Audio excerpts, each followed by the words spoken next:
मंगल भवन मंगल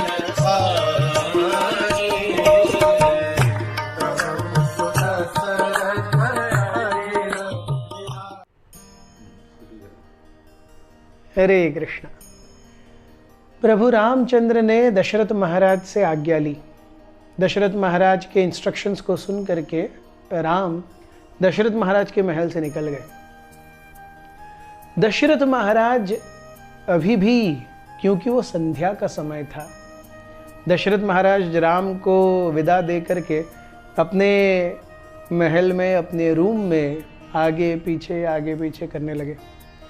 धीरे धीरे रात्रि आ रही थी, संध्या जा रही थी। रात्रि से दशरथ महाराज को डर लगता था, क्योंकि अगर रात्रि आएगी वो सोएंगे तो वही राक्षस उनका पीछा करेगा। ऐसे ही सोचते हुए दशरथ महाराज की आंखें फिर से उस दर्पण पर गई जिस पर उन्होंने पहले निगाह डाली थी। And again that grey strand of hair caught his attention.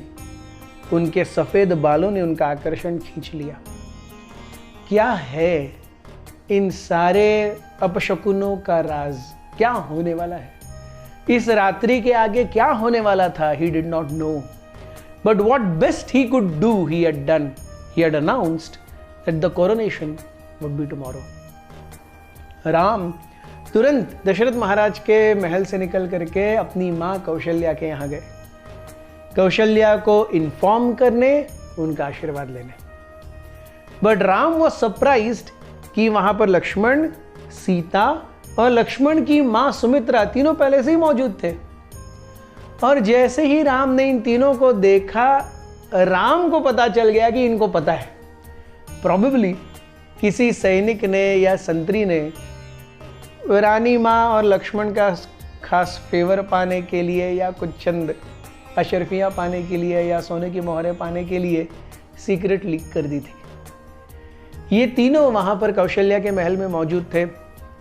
इन तीनों ने राम को देखा, राम ने इन तीनों को देखा, and they exchanged glances which conveyed to Lord Ram that they knew everything.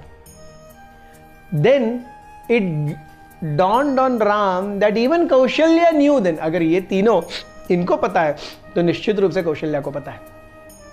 Kaushalya उस समय प्रार्थना कर रही थी। प्रभु राम ने अपनी माँ कौशल्या को देखा।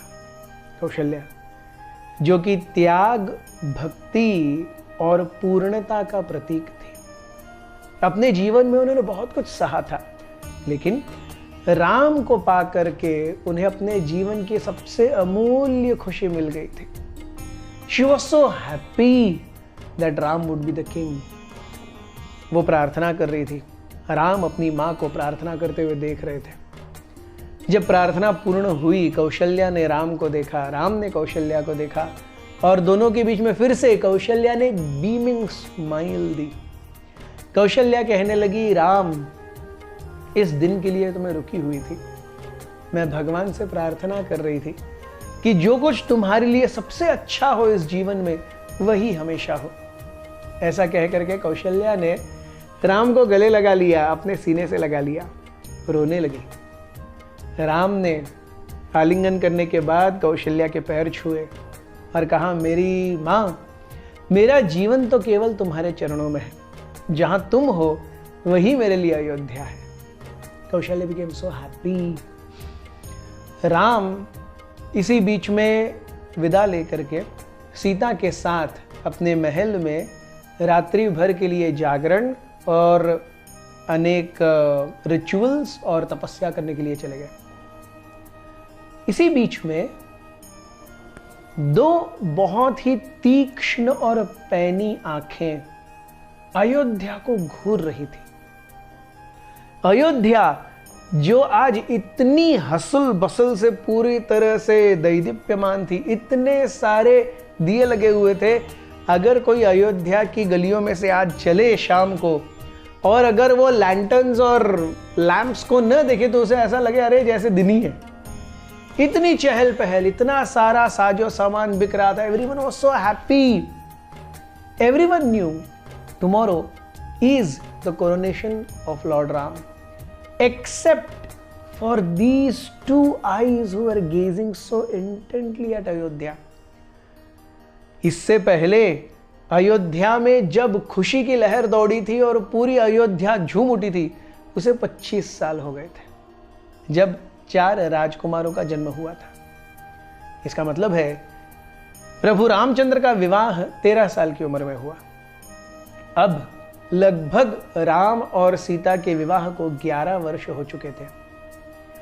ये 2 आंखें सोच रही हैं, ये क्या हो रहा है जो मुझे पता नहीं है, इतनी चहल पहल क्यों है, और ये मैं कैकेयी के पास जाके पूछूंगी।